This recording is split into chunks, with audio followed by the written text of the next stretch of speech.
this is Tynedale. It's Matthew Erskine with you here on Spreaker Internet Radio on the Cricket West Tyne programme. And the headlines in sport this week around the district. It's Cup dream for Tynedale Colts goes up in flames as they lose down at against Maidenhead in the Colts Cup final. Also, it's a thunderbolt for Kieran as the rugby player steps up with the Newcastle Thunder. And Tynedale feel the heat as they lose to leaders in cricket and drop into the bottom half of the table. That's the sports headlines around the district for last week, and we'll have a look at our more sport in our district sports roundup that's coming up very shortly in the programme.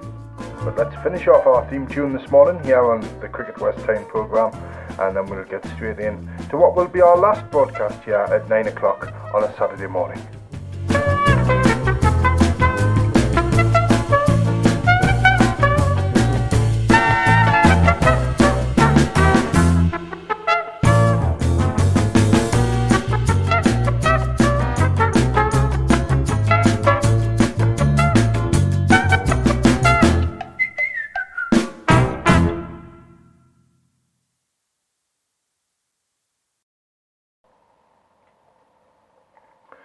Hello and welcome to the programme this morning. Once again, my name's Matthew Erskine, speaking to you as usual from the West End of Hexham on this Saturday morning. Well, I said it in the title there, for our 9 o'clock broadcast. This is our last one for the time being here on Spreaker Internet Radio, and it's been great looking at all the other sports and bringing you up to date. Not least because many of the players who play cricket and rugby, where we do the live commentary, the live descriptions of play here on Cricket West Tyne, play other sports as well, so it's good. So they'll not be gone, other sports won't be gone altogether. We'll still keep an eye out for them, not least for the reason I've just mentioned, but for our 9 o'clock broadcast here, this is our last one this morning. So if you're listening, you're very welcome to do so as usual. It's been a privilege to bring you most of the sports and see all the great performances of people throughout the district and beyond, in many cases, but mainly for the sportsmen and women of the Tynedale district. It's been a good innings, as I might call it, for our sports roundup and cricket podcast also here on Cricket West Tyne on a Saturday morning. But that's enough of that. It's been a sporting week of high delight for most teams in the district. The football season's nearly coming to a close at the moment, but as I look outside this morning, the weather for the weekend, there was a lot of rain last night for the junior training down at Priors Flat for the cricket training for all the teams involved down there, but I've seen a little report already today, and they coped well and they got on with their practice, and well done to them as well. I hope they got as much in as they could and still got their food and chips and whatever else that was on offer down at the club last night. So well done for coping with the bad weather last night. But as I look out the window this morning here, it's bright, a bit of cloud in the sky, but in the west end of Hexham, I don't know what it's like up the valleys this morning, up the South Tyne, and up the North Tyne and away in the east and west of the district this morning, but I hope it's a fair start for you and throughout the day as well. So you're listening to the Experts in Business Consultancy and the Royal Oak Hotel at Cornsia Colliery sponsored programme this morning here on Spreaker Internet Radio. And before we go any further, our live commentary this afternoon, descriptions of play from the cricket, will be down at Priors Flat from 2:30. And that's Tynedale in Division 1 of the Northumberland and Tyneside Cricket League. They'll be playing Newcastle City down at Priors Flat this afternoon, and our coverage starts from 2:30. The second team at Tynedale this week, they're on the travels down to Newcastle, and they're in Division 5 South. They're going to play the Cowgate Sports team down there in Division 5 South, so very best of luck, and they've been doing rather well at present, the second team, so let's hope that run of 4 league wins so far can be turned to 5 this afternoon. So the weather for the weekend, as usual, written in our local paper by Gordon Curry. The weekend gets off to a wet start, but will be dry and sunny in time for the bank holiday. Temperatures ranging from 17 degrees to 22 degrees centigrade or 62 to 72 degrees Fahrenheit, with light northeasterly winds. Next week will be cloudy but warm with some sunny spells, temperatures 21 to 22 degrees centigrade or 69 to 72 degrees Fahrenheit, with north to northeasterly winds taking the edge off the heat. So there you go, that's your weather for this weekend and the week ahead. I hope whichever sporting fixtures you're involved with this weekend, it stays fair and you can get a good contest whichever sport you're taking part in this weekend. We'll move to our last district sports roundup before the end of the programme this morning in association with the Hexham Courant. But first let's go down to Priors Flat and let's see what's been happening throughout the week here. The cricket week down at the cricket club in Hexham, and both under 15s teams won. The A team by 106 runs versus Ponteland, and the B team by 10 wickets versus Allendale. The under 12s last week played a friendly against the Newcastle School for Boys, and that was at Humshoff. There were some good pictures of that match as well, so it's all in the name of getting the game on, as they say. The under 18s won by 8 wickets versus Linz on Tuesday night up at Linz. So a good win there for the under 18s. It was Nathan Bailey and Ed Foreman who took 2 wickets each there. And who was it that scored? Somebody scored a 50. Oh, Matty Pugh, that's right. I've just got it written there. Matty Pugh scored 52 and Nathan Bailey 43. Senior matches, cup matches during the week. The firsts went out of the cup versus Shotley Bridge, the League Cup it was, last Wednesday by 48 runs. And the seconds, they continued their good form in a brilliant match in the Barlow Cup, which is the Division 5 South, the second team cup, which they won by a minimum of 2 runs. It was a close fought game as it neared the end down at Priors Flat on Thursday night, and that was against Ledgate.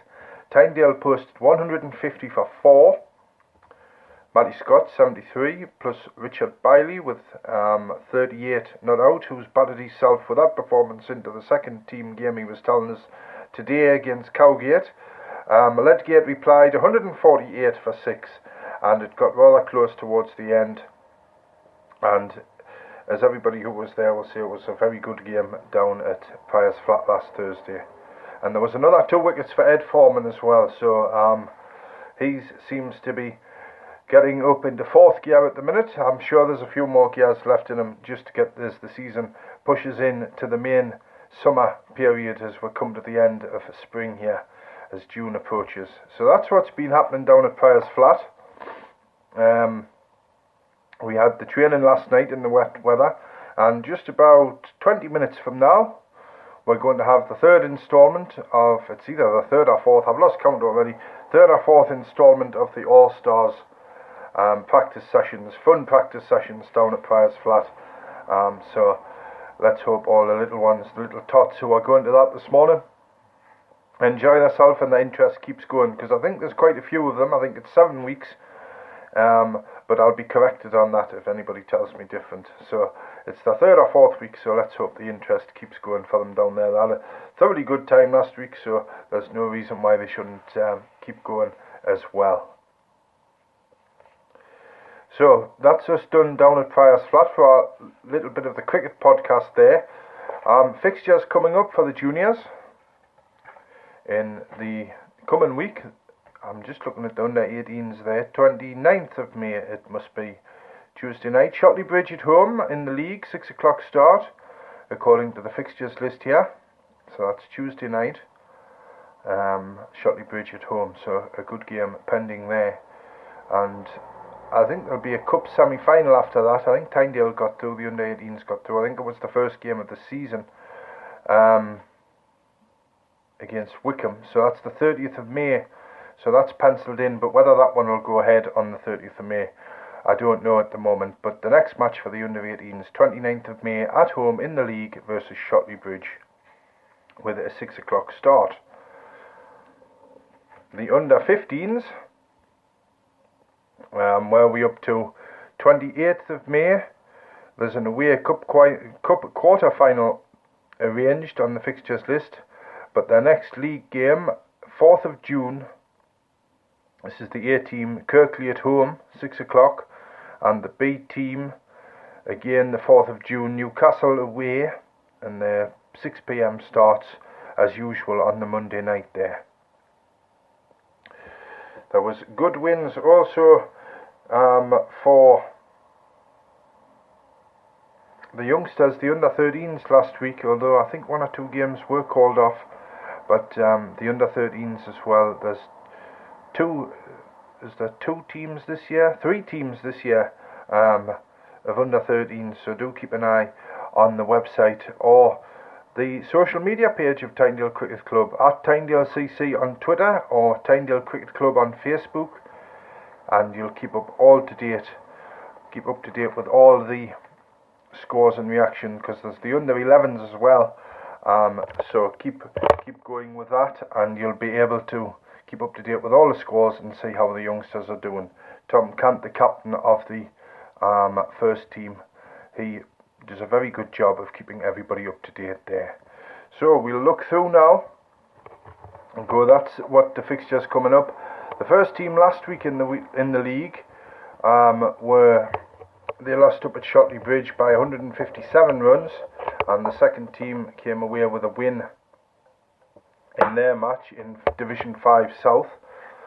But we'll go on now to bring you some of the results from last week, and then we'll have a look at the tables and then bring you today's fixtures as well, and then we'll go on to our last district sports roundup for the time being here on Cricket West Tyne. But first, let's just have a piece of music, first one for a while, and I don't think we've played this one for quite a while, but I hope you enjoy it.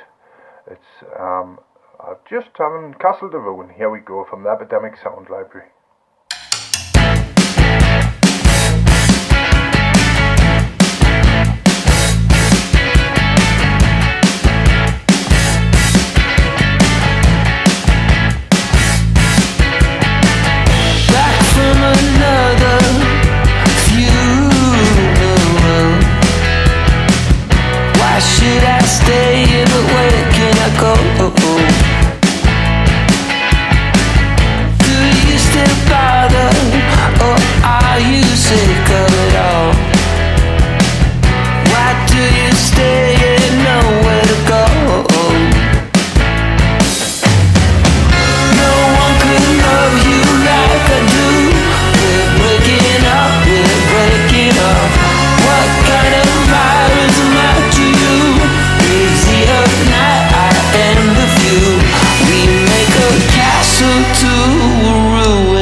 We're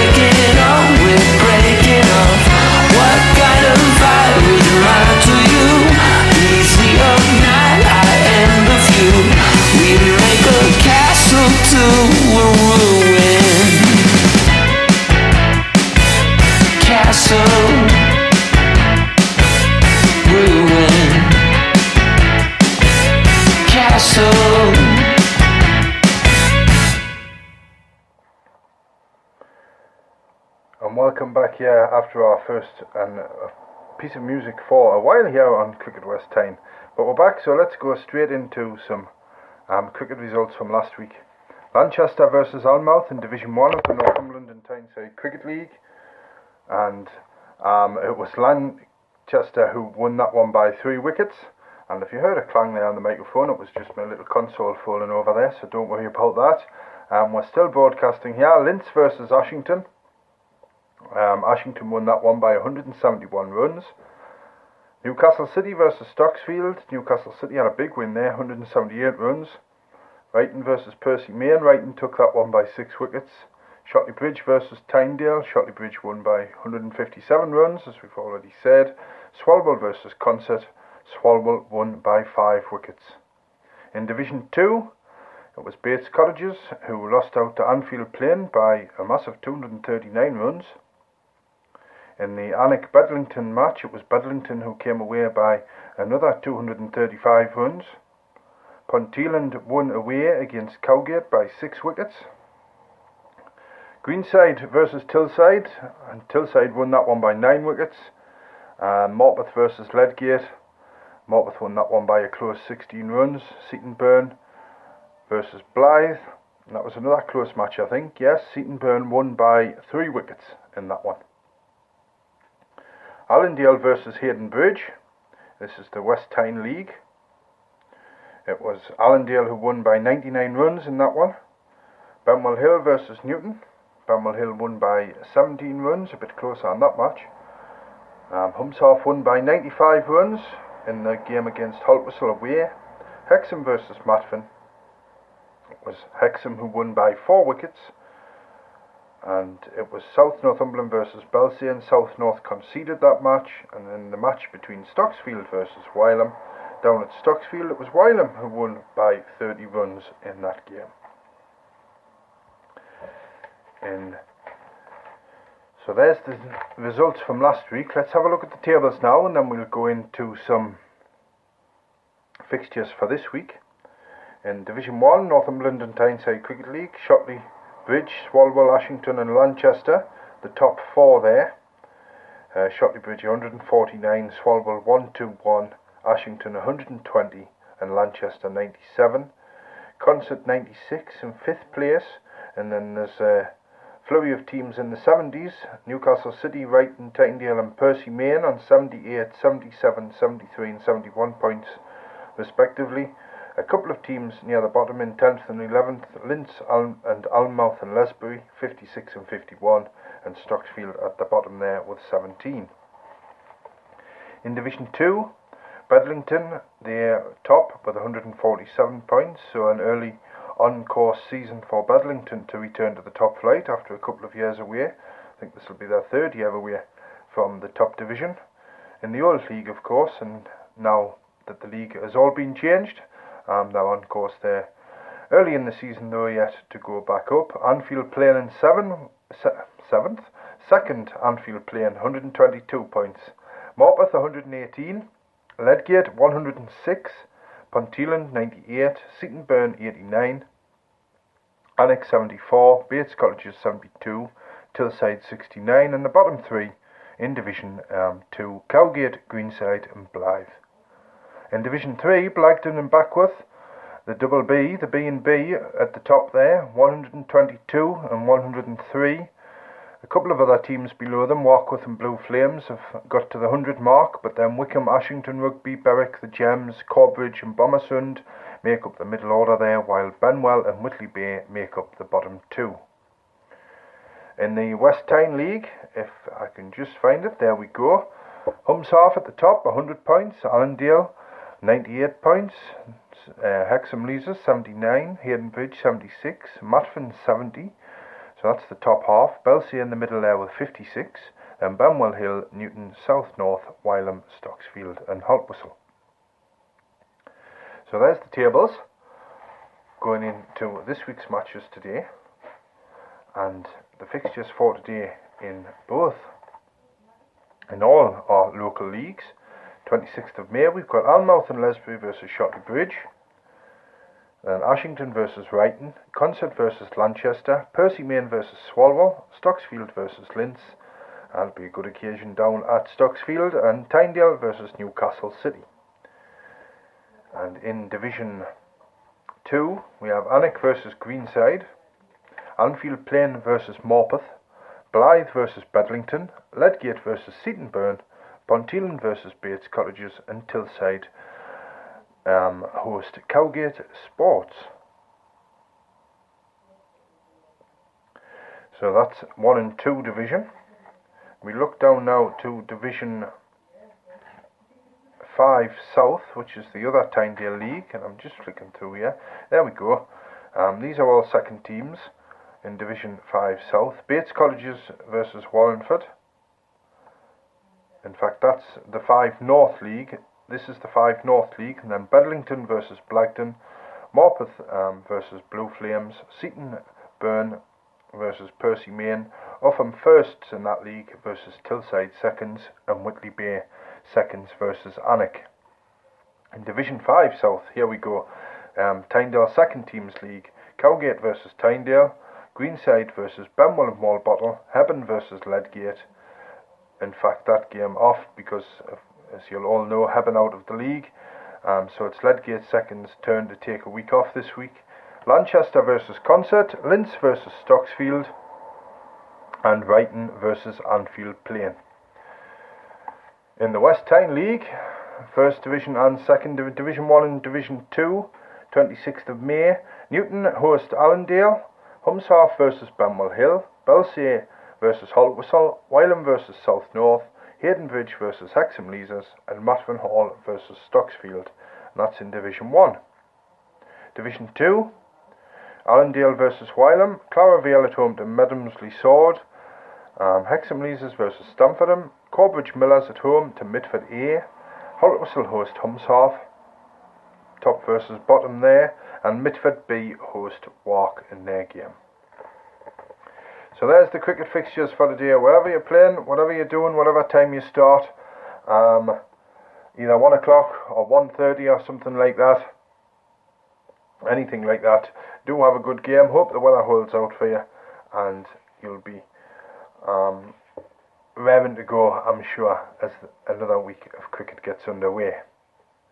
So before further ado, we'll go straight into our sports, district sports roundup now.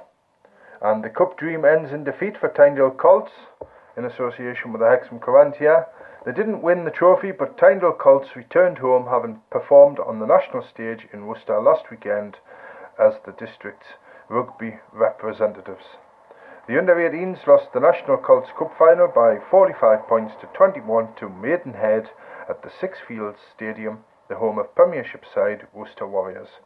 But the young side put on a good display against more experienced opponents, and it brought an end to Tyndale's impressive cup run this season, which included a semi-final win over Sheffield.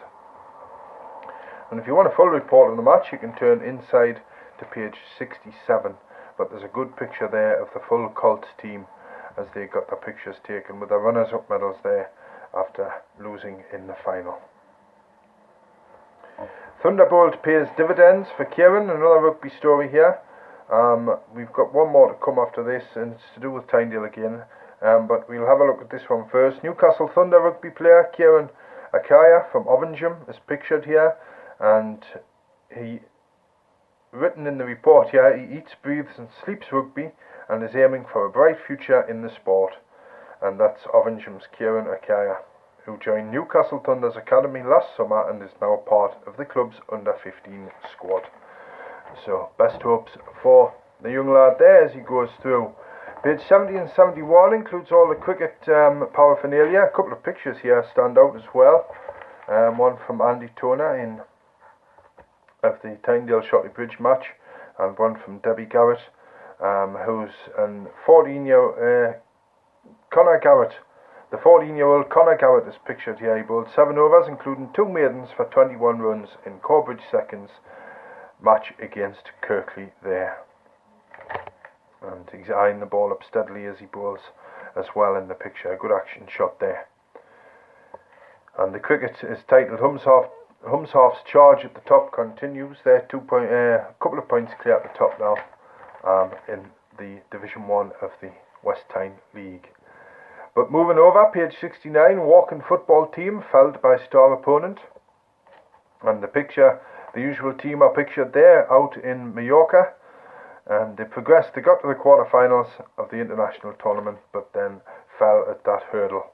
A team of walking footballers from Hexham have returned home after reaching the quarterfinals. The six-a-side team from Wentworth Wanderers progressed through the group stage in the Mallorca Walking Football Tournament before reaching the knockout rounds.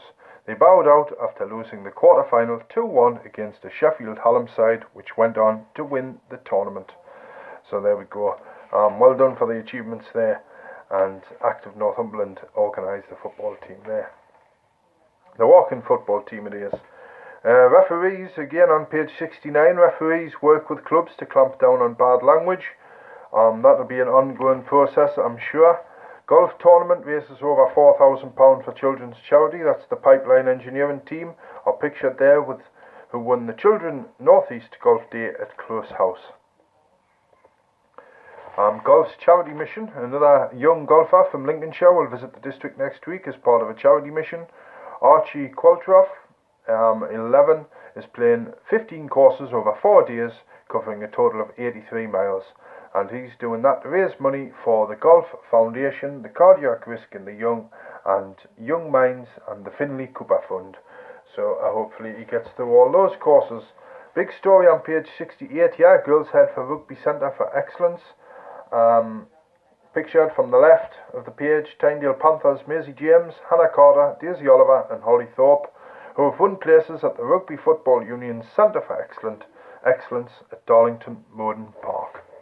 And they're pictured there, clasped together, all smiling, and that's the 4 teenage girls from Tyndale who have secured their places, and they will do, and they'll start, and it's a new facility. They compete in National League 1 at Darlington Moden Park, so it's a big step up for the girls. And there's a couple of interviews, and Maisie, one of the girls there, Maisie James, said it's very exciting and it really is a great opportunity after earning a place at the academy. Amateur jockey steals ladies' title in last outing, and 28-year-old Amy Waff landed the Young's RPS Northern Area Ladies' Championship for the first time last weekend. The 28-year-old had a winner and 4 placed riders on last Sunday's border call at Hexham Racecourse, which brought the curtain down on the 2017-18 Northern Area point-to-point season. And it was also Alison Christmas's 3-hour journey from Silkston Common near Barnsley paid dividends when her evergreen 13-year-old gelding Carlos Gardle excelled in the Border Hunt men's open race in the hands of John Dawson. So well done there. Full results through the rest of the progress there of the story. So back to rugby again. You've got the full Colts report there, but one other story from Tyndale. Ben Woods has been appointed as the new director of rugby down at Tyndale. He replaces Scott Lawson. He comes with a great raft of lines on his CV, and the Cambridge Blue, he'll now be turning blue and white as he takes on the head job at Tyndale Rugby Club for the coming season, the senior team, and no doubt having a say in the juniors as well. Lions are the new champions. The football's just hanging on in some of the stories here as the season comes to an end, and this is junior football. Stocksfield Lions under 13s ended a fantastic season as winners of the Russell Foster League Division 4. And the boys played a total of 20 games with a final tally of 18 wins and just 2 defeats. And they're pictured there in the tangerine strips. Pictures from the Colts match there. Alex Dryden leaves the Maidenhead defence to score Tyndale's 3rd try there as he buzzes away with those long legs. James Moody gets under the post. That's a good photo. Close in there. A scramble for the line under the post there, and he gets a try. Joe Hanning crashes over to score, and Cam Grant is pictured taking a conversion, which he put through the posts as he did for all of Tyndale's 3 tries. Trophies galore for Hexham rowers on the River Tyne. A spectacular season continued for Hexham Rowing Club's junior athletes with an impressive performance at the Tees Regatta last weekend. The event enjoyed perfect weather with just the occasional crosswind, and the junior section put out 7 crews, many of them experiencing multi-lane racing for the first time. And pictured here are Ciara Duncan and Hayley Halland on their way to victory in the WJ14 by a distance. Philip Smith, the photographer here. Hexham's mixed Masters crew overhauls the Tees boat during the Tees regatta. And at the bottom, the last one at the bottom of the selection of three here, Cox Owen Slipman pushes the Hexham WJ14 crew on their way to the final. On what looks like a very nice day down at the Tees regatta. The sun's sparkling off the water there as it was. So it's all aboard for the Team Tyne boat for the Queen Elizabeth High School rowers as well. And pictured here, the QEHS rowers are given a tour of the Team Tyne boat at the Tees regatta, and the winning Queen Elizabeth High School rowers at the regatta with Kate O'Sullivan, Deputy Chairwoman of British Rowing. And they picked up one or two wins as well and results. So do have a read of that story down at the bottom on page 66. So as we come to the end of our programme this morning, we've got just a few moments left here. And just a reminder that this will be our last District Sports Roundup and Cricket podcast for the time being here on Cricket West Tyne on Spreaker Internet Radio. Our 9 o'clock slot anyway, don't worry, we'll still be back with our live commentary of the afternoon's game throughout the season, all of Tynedale's league matches and selected other matches throughout the season here on the radio on Cricket West Tyne. But our 9 o'clock slot on a Saturday morning comes to an end after today's programme. Where should we go? We've got the pigeons left. Some pigeons in this week. Tynedale Homing Society held a race last Saturday from Maidstone with 7 members sending 85 birds. The winning pigeon by 10 minutes was a 2-year-old checker cock raced by Hexham's Andrew Armstrong. And the results for 1st, 3rd and 5th went to Armstrong, 2nd, 4th and 6th to P. Scott, 7th to Purdy and 8th to Hawkes. The Society also held a race from Leicester with 6 members sending 140 birds. And the results there, 1st, 2nd, 4th and 6th went to Scott, 3rd and 7th to Hawkes, 5th to Jackson and 8th to Armstrong. So the pigeons make up the last of our stories here in this week's District Sports Roundup. So there we go. We've completed our final District Sports Roundup, and thank you to the Hexham Command too. In association with that, we have brought the sport for about a year now on a Saturday morning, so thank you to them for giving us permission to give their sport out as well on the radio here. So don't forget, this afternoon, live cricket commentary from Priors Flat, Tynedale versus Newcastle City in Division 1 from 2:30. Then on the hour after that, the experts in business and the Royal Oak Hotel at Cornsia Colliery, along with us as usual, the Canton Bristol Dairy Products and MKM, the club sponsor, as well as the Tynedale Beer Festival, who are getting a few mention. They've donated a couple of tickets to us here on the radio at Cricket West Tyne. So thank you to them for that little present from the Tynedale Beer Festival and the rugby club as well. That, by the way, the Tynedale Beer Festival's on the 14th to the 16th of June, Thursday to Saturday I think it is, and we'll bring you more information throughout the afternoon on that. But do book now. You can go to their website, tynedalebeerfestival.org, and tickets are on sale now. So if you want to go to that event, not far away now, just a couple or 3 weeks away, do get in touch and see if you can get tickets, because no doubt they're being booked very quickly for the popular event now. So there we go. You've been listening to the Cricket West Tyne programme on Spreaker Internet Radio, just coming up to 20 to 10 here this morning, and you can catch our live commentary this afternoon on the usual Spreaker website, www.spreaker.com/Cricket West Tyne, or you now can go on YouTube and search for Cricket West Tyne channel. You'll find our commentary on there when the live broadcasts are going on. Do find us on Twitter as well, at MJE1986. That's my personal Twitter feed. You'll get a link on there. or via the Facebook page, Cricket West Tyne Online Radio. That's how you can listen to us. If you've listened to us today, you'd be more than welcome to listen as well. If you've listened to us here at 9 o'clock on a Saturday morning over the last year or so, you've been more than welcome too. It's been a pleasure bringing you all the sport. But for now, I'll speak to you again at 2:30 down at Priors Flat, and I wish you all a very nice day. So goodbye until 2:30. I'll speak to you again then.